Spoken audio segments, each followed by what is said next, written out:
Meanwhile अम्मा जी के घर पर माहौल बिल्कुल अलग था। अम्मा जी कमजोर सी अपने रिक्लाइनर कुर्सी पर पड़ी हुई थी।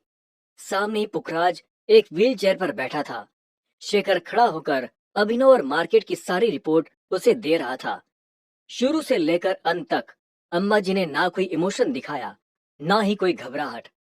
उसकी सांसें बिल्कुल शांत थी।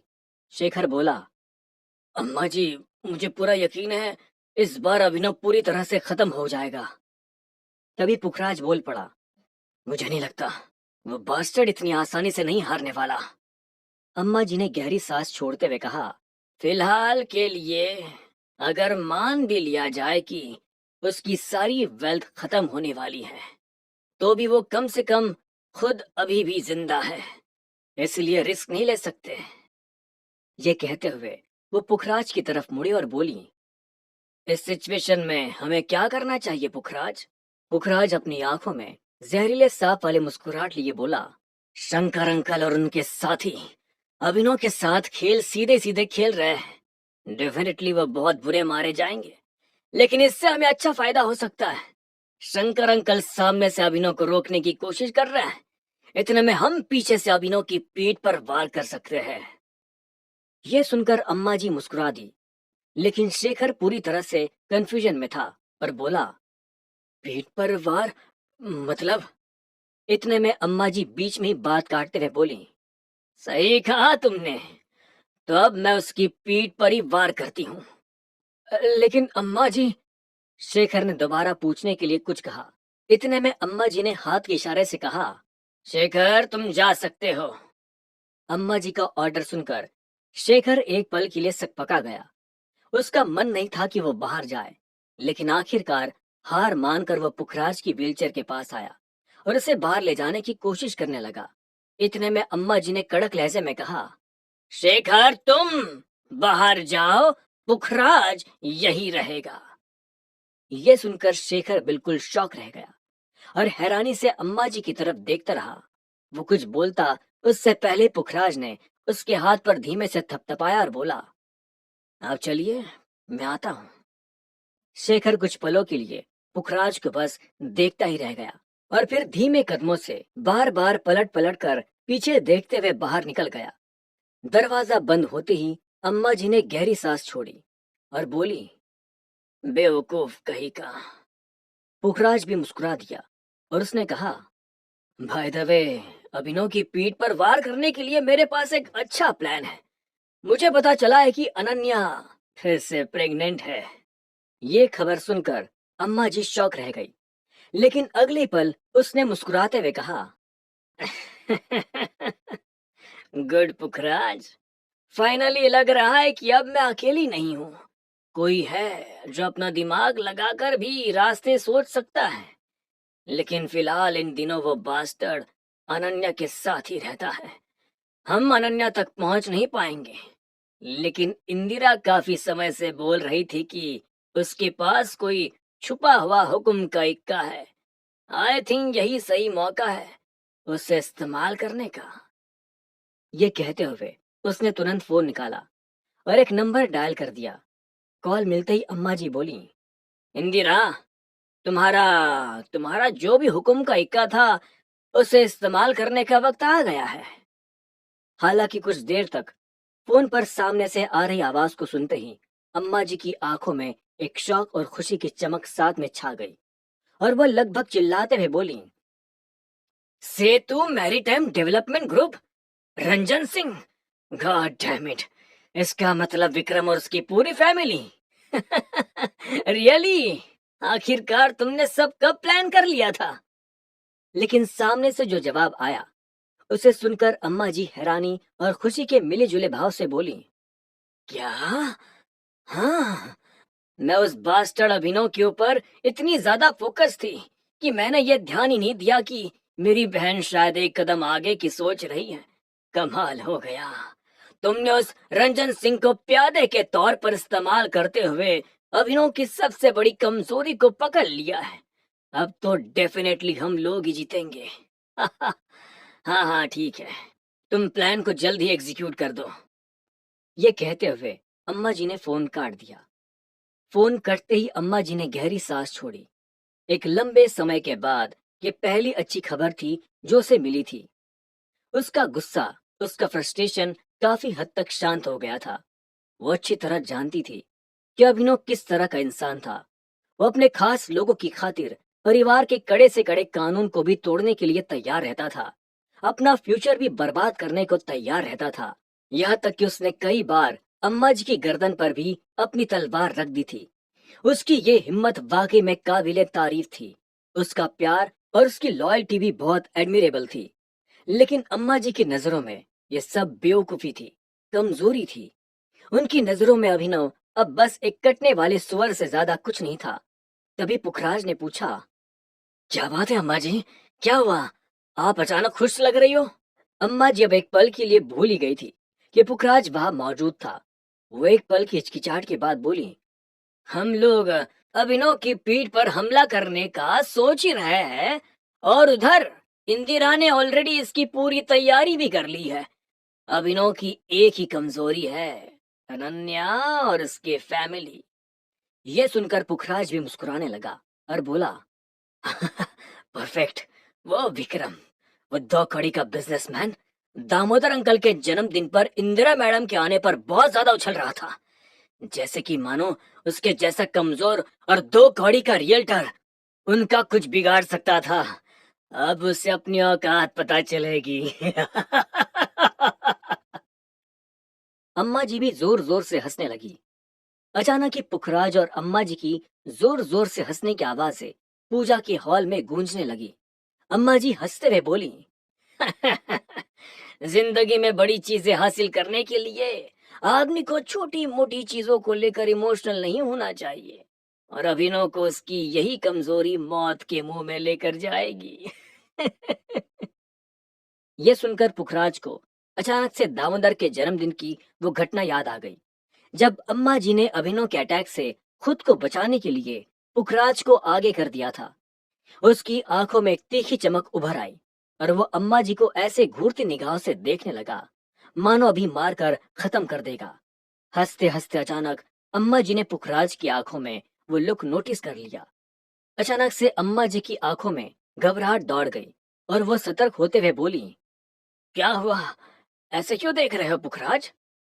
पुखराज ने अपनी कमर की तरफ धीमे से हाथ बढ़ाया और बोला, क्यों, आपको नहीं पता प्यारी अम्मा जी, आपके घर में आज आपकी मौत आई है। आप तो जानती हो अब मैं वो पहले वाला कमजोर पुखराज नहीं रहा। ये कहते ही अचानक से पुखराज ने अपनी कमर में लगी हुई बंदूक को बाहर खींच लिया। अम्मा जी भी अचानक से चीख उठी, नहीं। तभी पुखराज ने बंदूक अम्मा जी की तरफ तान कर दनादन बैक टू बैक 3 राउंड गोलियां फायर कर दी। आ! अम्मा जी बुरी तरह चीख उठी और उसकी गर्दन में से एक हल्की सी खून की धार बहने लगी। धड़ाम। तभी एक लाश के जमीन पर गिरने की आवाज हुई। पुखराज मुस्कुराते हुए बोला, आपकी ट्रेनिंग का असर दिखने लगा है अम्मा जी। Thank you. मैं पहले से ज्यादा फोकस्ड हूँ और दुश्मन को दूर से ही भापने में और निशाना लगाने में पहले से कई गुना बेहतर हो चुका हूँ। ये कहते ही पुखराज जोर जोर से हंस पड़ा। तभी अम्मा जी ने धीमे से हाथ उठाकर अपने गले पर लगाया और बोली, डैम इट, थकावट होने की वजह से मेरे सेंसेस काफी डल पड़ गए हैं, मैंने नोटिस ही नहीं किया। ये कहते हुए अम्मा जी पीछे मुड़ी। उसके ठीक पीछे जमीन पर एक सुनहरे बाल और नीली आंखों वाले किलर की लाश पड़ी हुई थी। उसके हाथ में एक यूरोपियन स्टाइल का डैगर भी था, जिसकी नोक पर अम्मा जी का हल्का सा खून लगा हुआ था। पुखराज ने बड़ी सफाई से गोलियों से अम्मा जी को बचाते हुए उस किलर के माथे को भून डाला था। उसके माथे के बीचों बीच एक गड्ढा था और दोनों आंखों में भी गोलियां आर पार हो चुकी थी, जिनमें से खून की धार बह रही थी। वो नजारा बड़ा ही डरावना लग रहा था। अम्मा जी तीखी निगाह से पुखराज को देखते हुए बोली, आगे से ऐसा रिस्की काम मत करना, तुम मुझे एडवांस में वार्न भी तो कर सकते थे। पुखराज हंसते हुए बोला, उसमें मजा कहा है अम्मा जी, जो आपको मारने आया था मैंने उसी को मौत की घाट उतार दिया। Isn't that wonderful? अम्मा जी की सांसें अभी भी फूल रही थी। उसने खुद को शांत किया और पुखराज को देखते हुए अपने आप से बोली, ये कुत्ता कुछ ज्यादा ही दांत दिखाने लगा है। क्या इसको ट्रेन करके मैं गलत तो नहीं कर रही? कहीं ये कल को मुझे ही काटने ना आ जाए। तभी अम्मा जी को अधिराज की धमकी याद आ गई और वो अपने आप से बोली, नहीं नहीं, मेरे ये दोनों ही मेरे पोते हैं। अगर जरूरत पड़ी तो मेरे लिए जान भी दे सकते हैं, और जरूरत पड़ी तो मैं खुद इन दोनों की जान भी ले सकती हूँ। आखिरकार जिंदगी में बड़ी चीजें हासिल करने के लिए छोटे मोटे सेक्रीफाइस देने पड़ते हैं। दूसरी तरफ पुखराज के मन में भी यही सेम ख्याल चल रहा था। वो अपने आप से बोला, बूढ़ी अम्मा, बस एक बार वो बास्टर्ड खत्म हो जाए, फिर तुम्हें तुम्हारी औकात दिखाऊंगा। मैं पैदा ही हुआ था बड़ी चीजें हासिल करने के लिए। उसके लिए तुम्हारी कुर्बानी देना एकदम परफेक्ट रहेगा। अगले पल पुखराज अपनी बंदूक कमर पर लगाते हुए बोला, तो आज का ट्रेनिंग सेशन शुरू करें अम्मा जी? हैं? अम्मा जी ने अपने ख्यालों में से बाहर निकलते हुए कहा। वो अपने पैरों पर उठ खड़ी हुई और पीछे पड़ी लाश की ओर देखते हुए बोली, करते हैं, लेकिन मुझे ये समझ नहीं आ रहा कि ये सब कब खत्म होगा। आखिर कब तक ये किलर्स मेरे ऊपर हमला करते रहेंगे? अम्मा जी ने आगे बढ़कर उस किलर के हाथ से उसका खंजर छीना और उसके ही सीने में गाड़ दिया।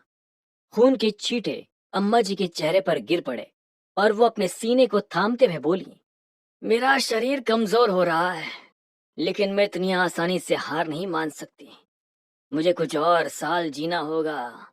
फल अभी पूरी तरह पका नहीं है। अगले पल उसने खंजर बाहर खींच निकाला और सीधे पुखराज की तरफ फेंक कर मारते हुए बोली, ट्रेनिंग बिगिंस नाउ। खंजर इतनी तेज रफ्तार से पुखराज की तरफ बढ़ा कि उसे हिलने का भी मौका नहीं मिला। खचाक! पुखराज के बाएं कान से केवल 2 सेंटीमीटर दूर वो खंजर पीछे उसकी व्हीलचेयर के अंदर धंस गया। एक पल के लिए पुखराज की भी सांसें फूल उठी। उसे लगा कि उसकी मौत आ गई थी। समय तेजी से बीतता रहा। पब्लिक के बीच में अभिनव को लेकर बहुत ज्यादा गुस्सा बढ़ चुका था। लोग उसे बेइज्जत करने में और उसके बारे में गालियां निकालने की एक भी कसर नहीं छोड़ रहे थे। अगर केवल शब्दों से किसी की जान ली जा सकती तो अब तक लोग उसे हजारों कर्ज दे देकर मार चुके होते। दूसरी तरफ जो अमीर लोग अपनी जमीन ऑक्शन के लिए डाल रहे थे, उनकी मुसीबत और बढ़ गई थी, क्योंकि मार्केट में कोई खरीदार नहीं बचा था। ऑक्शन के लिए चढ़ने वाली जमीनें सैकड़ों और हजारों में होती, लेकिन खरीदारी करने वाले केवल कुछ मुट्ठी भर लोग। दुनिया भर के इस मारामारी के बीच में अभिनव के बंगले का माहौल कुछ अलग ही चल रहा था।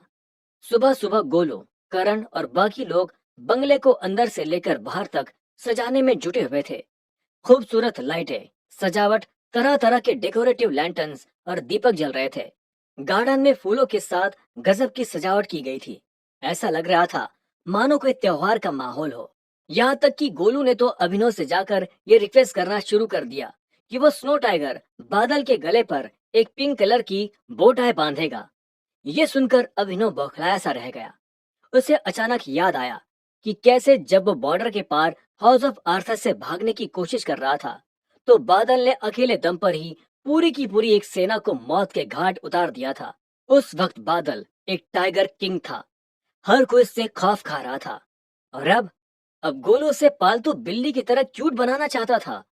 आखिरकार गोलू ने अपनी जिद पूरी कर ही ली और बादल के गले में बोडाई को एडजस्ट करते हुए बोला, अभिनव भाई बताओ, बादल का नया लुक कैसा लग रहा है?